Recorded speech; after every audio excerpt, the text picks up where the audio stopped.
Good morning, everyone. Thank you all for being here for my master's defense.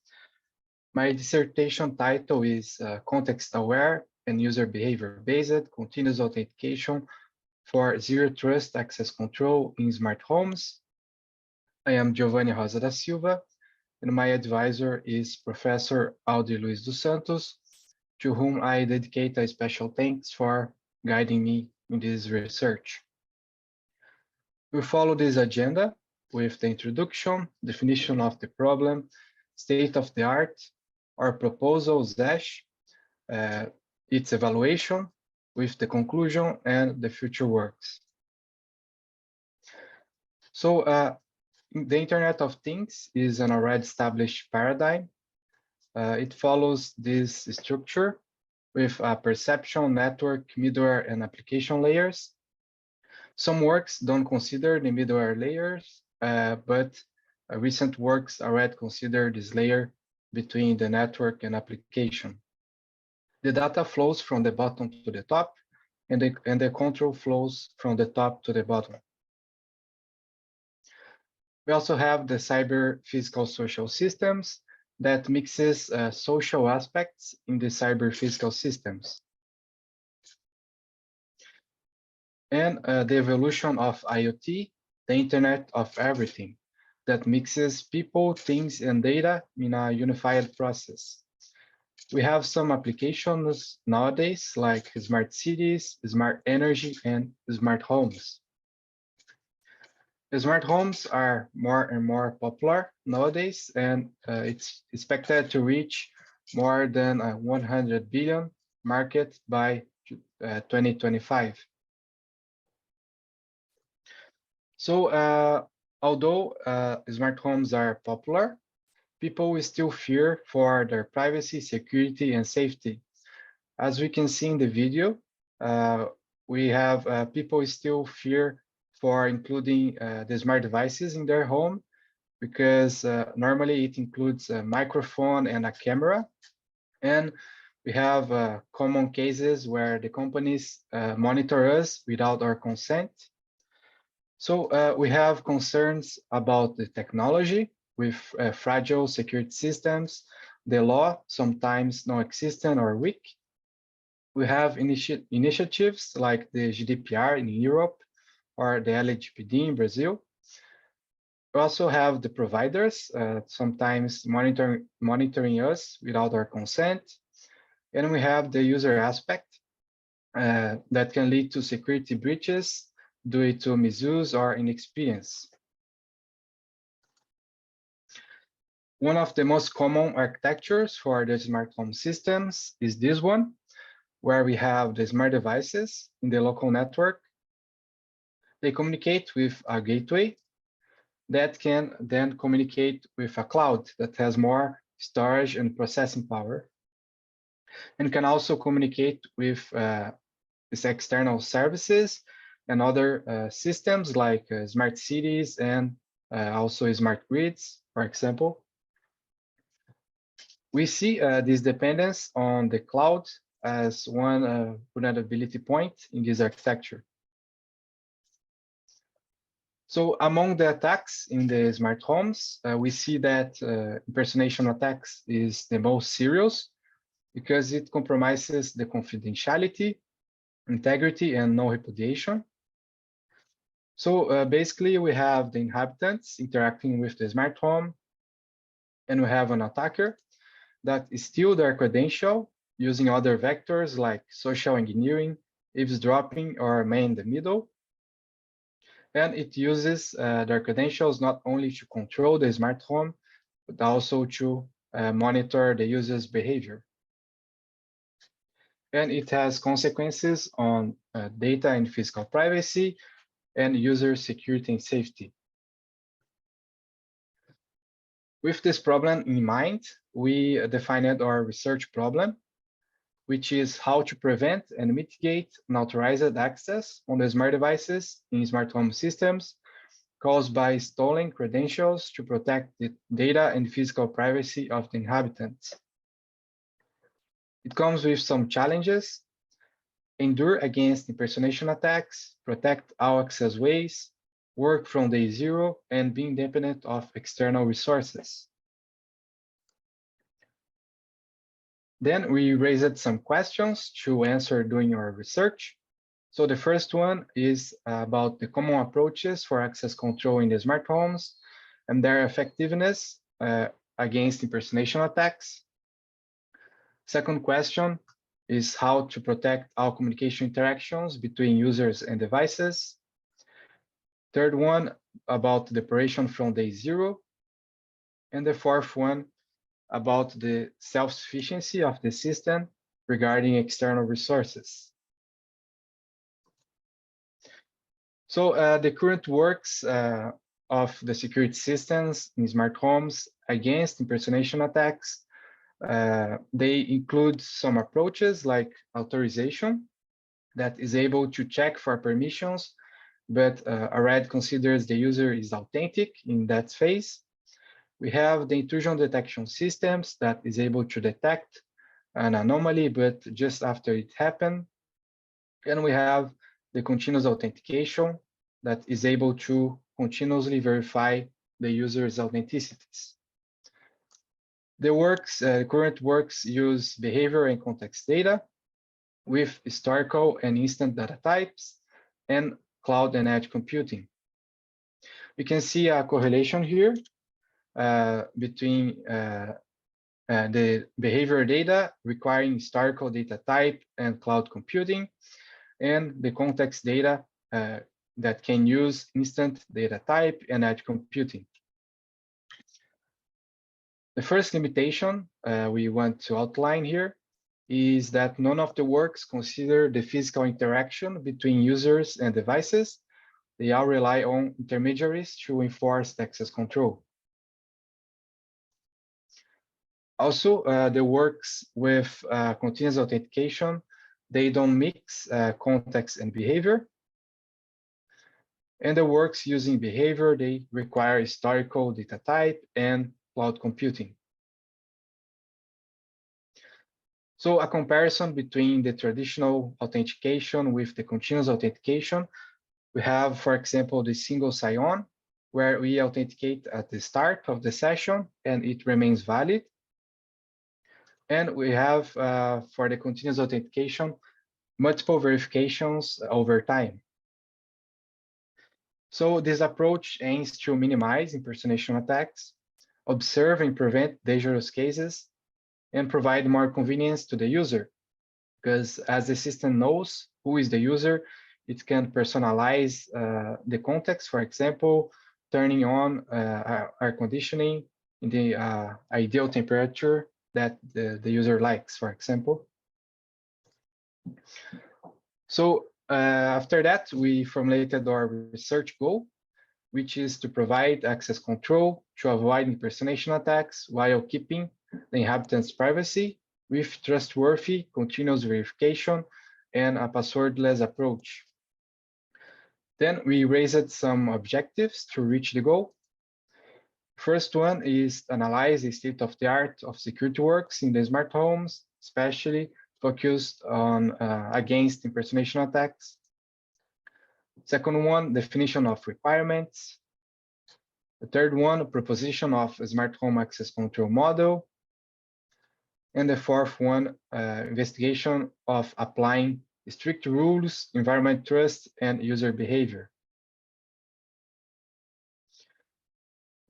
Then, after going through the current works and the state of the art, we defined the main security requirements for smart homes in our perspective. So we have privacy perception, low latency. Here we are using the Google Assistant parameters that says response times up to 200 milliseconds is ideal, between 2 and 5 seconds is acceptable, and higher than 5 seconds is not acceptable. Other requirements include spatial and temporal locality, resource extensibility, security against impersonation, resource isolation, and security enforcement. So the main works against impersonation attacks are here. We can see that some negative points here of the current works include using sensitive personal data, which is negative for privacy perception. Also, some of the works depends on cloud computing or external data related to the local network, which is negative for spatial and temporal locality. And some of the works do not differentiate devices or users, which is negative for resource isolation. And none of the works consider the physical interaction between users and devices. They all rely on intermediaries to enforce access control. With these limitations in mind, we formulated our proposal, named ZASH, which stands for Zero Aware Smart Home System. So we employed a zero trust paradigm with continuous authentication based on context and user behavior. It attains to these properties. So we have control access in real time, process data in-house and in real time, prevent and mitigate impersonation attacks, isolate resources, establish appropriate access privilege levels, and protect physical interactions between users and devices. We also consider these assertions about the system and the environment. So we have passive and active smart devices collecting data from the environment. The interaction between user and devices is never ignored or missed. The smart devices cannot be tampered. Communications between server and device are perfect, so no packet is dropped. Our virtual LAN is free of malicious agents. We have a capable system administrator that can never be compromised. We have the authentic users always provide valid proofs. On the contrary, impersonated users never provide valid proofs. The system can differentiate the users interacting with the devices, and the identity proof verification is always correct. The ZASH operation flow counts on the users, intermediaries, and the smart devices and a local server. So the users performs actions directly with the smart devices or using intermediaries. Then the intermediaries redirect the smart devices when they were used. The smart devices sends a request to the local server. Local server can require a proof of identity from the users. The proof goes back to the server, a decision is made, and then a response goes back to the smart devices and also flows back to the intermediaries when they were used. Now, the message exchange between the client and the server. We have the request from the client to the server, a proof request from the server to the client, and a proof response. This step and these messages are optional and only happen for suspicious cases. But we always have the response back from the server to the client saying if the action was authorized. For the client state machine, we have the start, going to the idle state, connecting to the server. With the connection open, it can start sending requests for authorization. It can also close the connection and goes back to the idle state or shut down and end the cycle. For the server state machine, we have the start going to the listening state, connect to device. With the connection open, it can start answering the requests. It can also close the connection to get back to the listening state or shut down and end the cycle. A quick overview about the zero trust architecture. We have the control and data planes. The network participants, they are not trusted until reaching the policy enforcement point. That sends a request to the zero trust engine that uses the policy information point and the policy storage, forming the policy decision point. So the decision goes back to the policy enforcement point. And then the participants can be considered trusted to access the resource. In comparison to the ZASH architecture, we have three modules: collection, decision, and behavior. So the user starts interacting with the smart device. The device enforcer is a module installed inside the smart devices that redirects this action to the device communicator that then feeds the data provider and sends a request to the authorization controller, which uses the activity, context, and ontology managers. The activity manager uses data from the data provider, and all managers uses parameters from the configuration assembler, which is configured by a root user from the local server.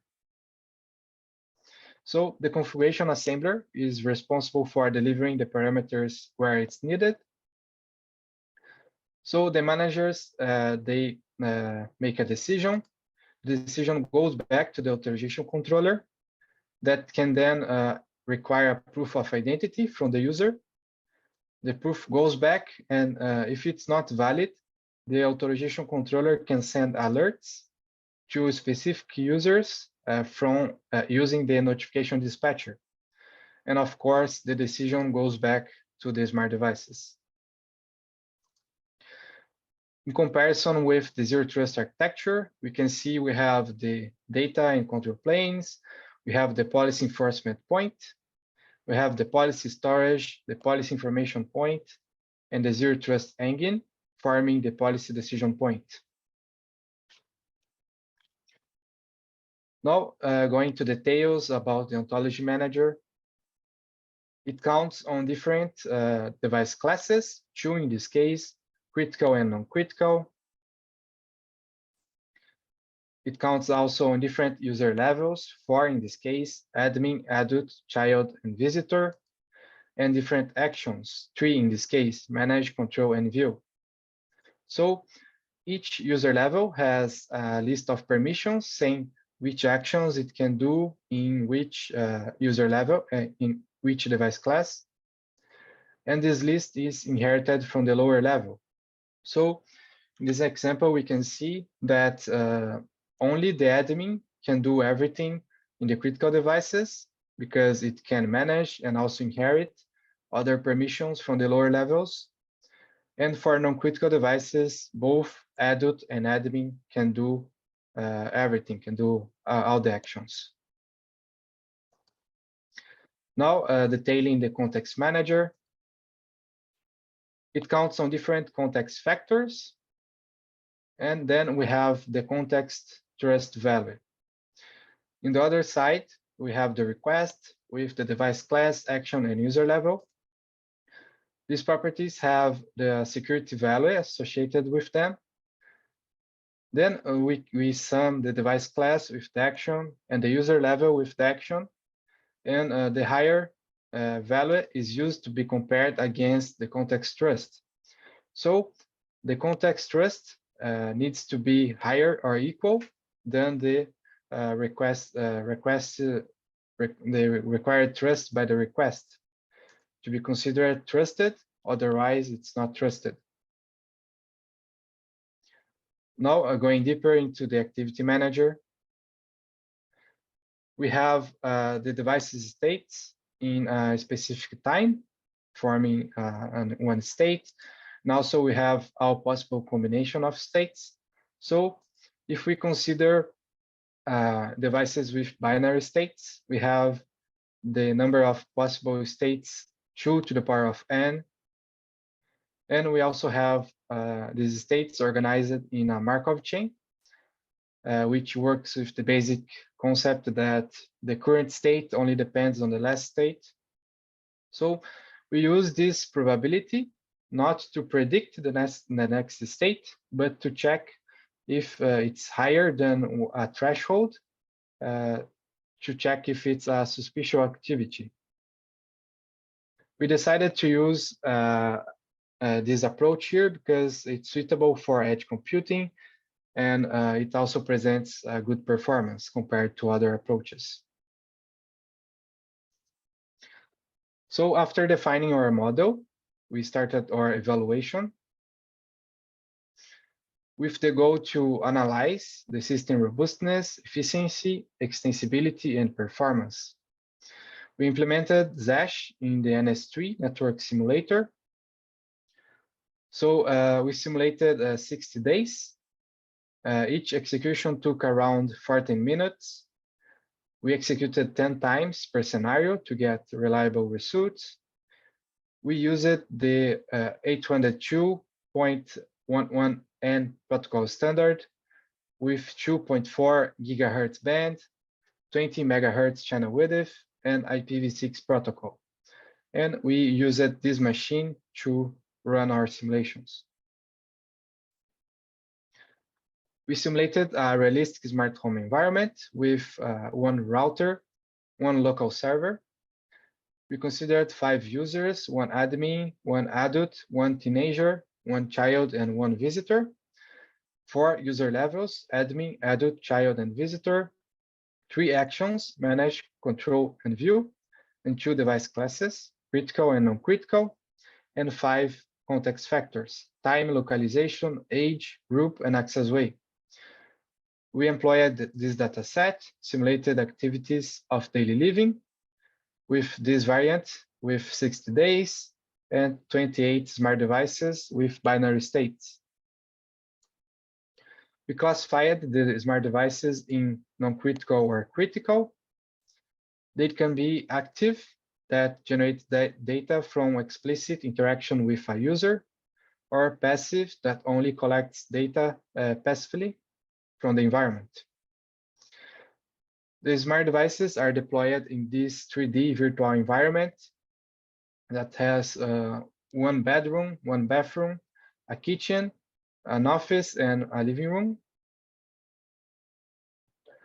We also used 2 configurations to compare. So we have the hard mode with more strict values for security weights and context factors. And we have a soft mode with less strict values. We also implemented some randomizations to get a more realistic simulation. More about the configuration modes. The hard mode considered a block threshold of 3 attempts, a block interval of 24 hours, a build interval of 30 days, and a Markov threshold of 20%. The soft mode considered a block threshold of 6 attempts, block interval of 12 hours, a build interval of 7 days, and a Markov threshold of 10%. We selected some individual cases to demonstrate the ZASH functionality. So in the first case, we have a child trying to control an oven, which is a critical device. And we can see ZASH denies this action because how the ontologies are configured, the child is not permitted to control a critical device. The second case is an admin trying to control a smart lock from external location. So because of the external location, the context trust is lower than expected. So proof is required from the user. The admin provides it, and since it's valid, the action is granted. The third case is an attacker with a stolen smartphone trying to control a smart lock. So the probability for the activities transition in this case is below our threshold, which is 10%. So it's considered a suspicious activity.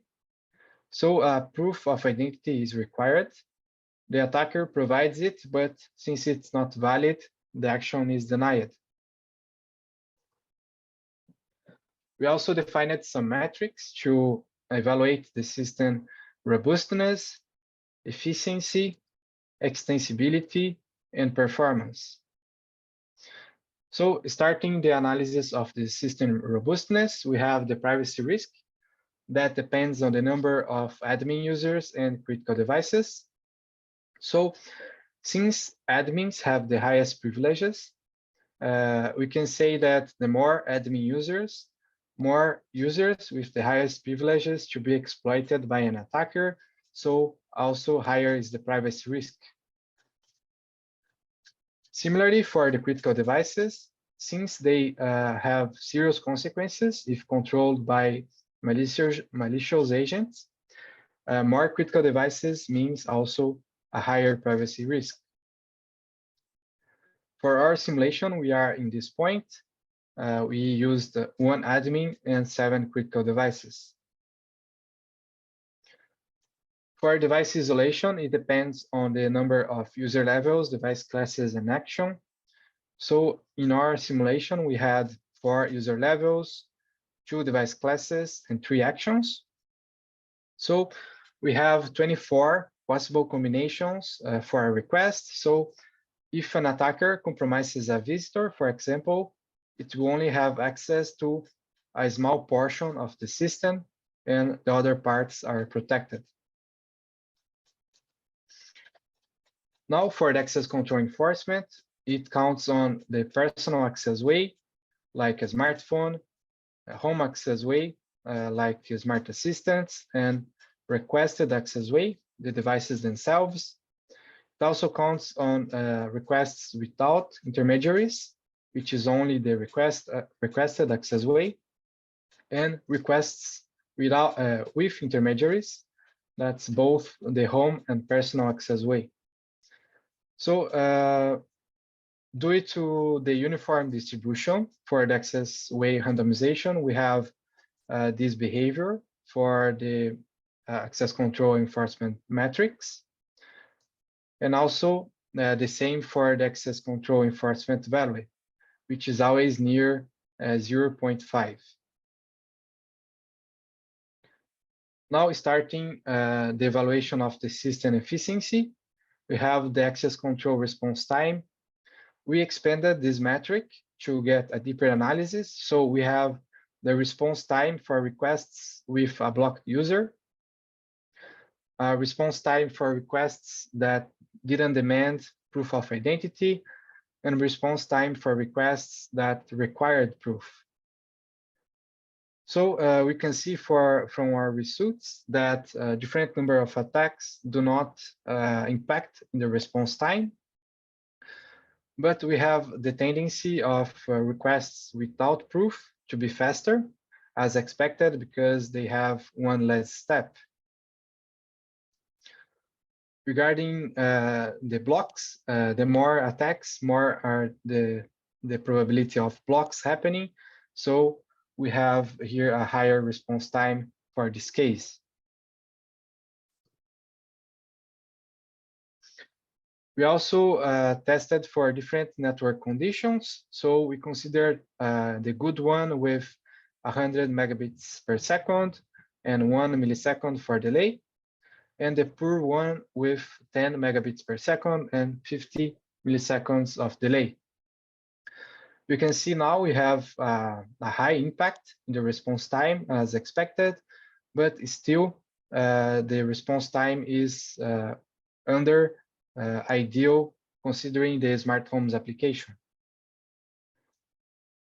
Now for a different number of alterations, we can see here it has only impact in the amplitude of our results, because more alterations means more devices removed from the simulation and the smart home, and then lower is the amplitude of our results. Now the access control distance that considers the number of hops from the smart devices to the server. In our simulation, our smart devices are 2 hops from the server, but we could have used Zigbee devices, for example. Then we would have 1 extra hop because it needs a bridge. And comparing, if we use the Google Cloud, for example, we would have 11 hops, and most hops would be external to our local network, so more exposed to external agents. So the spatial and temporal locality, it depends on the last 2 metrics. We can see the number of attacks do not impact in the STL, but different network conditions impact by the high influence of the response time. And also for different number of alterations, we can see there is a slightly tendency of having a lower value due to less devices in the smart home. Now, the system extensibility evaluation, we have the device extensibility. You can see, as expected, for a different number of alterations, we have a higher device extensibility because more alterations, more devices are added and removed from the simulation, so greater was the amplitude. Now, analyzing the system performance, we also expanded the metric to include some extra metrics and for a deeper analysis. So we have the denied impersonations while Zash was building the Markov chain, the denied impersonations while this impersonated user was already blocked, and successful impersonations while Zash was building the Markov chain, and successful impersonations while the proof of identity is still valid for the impersonated user. So we can see we have a higher DIB for the hard mode because we have a longer build period, and we also have more strict rules for the hard mode. Similarly, we have higher SIB for the hard mode because of the longer build period. Also, we have a slightly higher SIP because the hard mode have more strict rules that generated more proofs asked, which are valid for 10 minutes. And we have also a higher DIX for the hard mode because it generated more blocks because of the more strict rules. And we can see this has a direct impact in the attacks denied rate because when we have more blocks, we also have more chance of attack being prevented. Now, for a different number of alterations, we can see we cannot do a correlation here of the results, but the good result is that the system keeps working fine. So we have still a good attacks denied rate, even with more alterations. So the profile of the successful attacks, they used more view and control actions for more non-critical device and from external location. And also they exploited more the visitors and children as expected because they expect lower context trust and are easier to exploit. So considering this result, we created one extra scenario with just 2 users, 1 admin and 1 adult. So removing the children and the visitors. And as expected, we have a higher value for the attacks denied rate. It went up from 72% to 99% because we have more stricter users. We have only admin and adult that requires a higher context trust. Also, we have more blocks generated by the more strict users. Then we have a lower SIB because more attacks were prevented by the context. So returning to our questions, the first question regarding the approaches for access control in the smart homes and their effectiveness against impersonation attacks, we can say we have detection systems and continuous authentication, with the last one being the most effective against impersonation attacks. The second question regarding how to protect our communication interactions, we can enforce access control in the final smart devices. The third question regarding operation from day zero, we can operate with instant data from the users, devices, and environment context. And the fourth question regarding this system self-sufficiency, we can employ edge computing and process all data from the local network. So as final considerations, we can remember that smart homes are popular, but people still do not trust them to adopt for concerns with their privacy, security, and safety. The current works, they ignore physical interaction between user and device, and they don't focus on a trustworthy system that is more attractive for the user's perspective. Continuous authentication is efficient against impersonation attacks, and we employed a zero trust architecture that provides trustworthy access control with multiple security layers, user levels, actions, and device classes, with instant context and behavior, with edge computing, and a passwordless approach. As the contributions, we can highlight the state of the art of security in smart home systems with the strengths and limitations, focused on impersonation attacks and definition of requirements. We have our proposal and its extensive evaluation and analysis to ensure the system protects the user's privacy and against impersonation attacks. As future works, we see some opportunities here.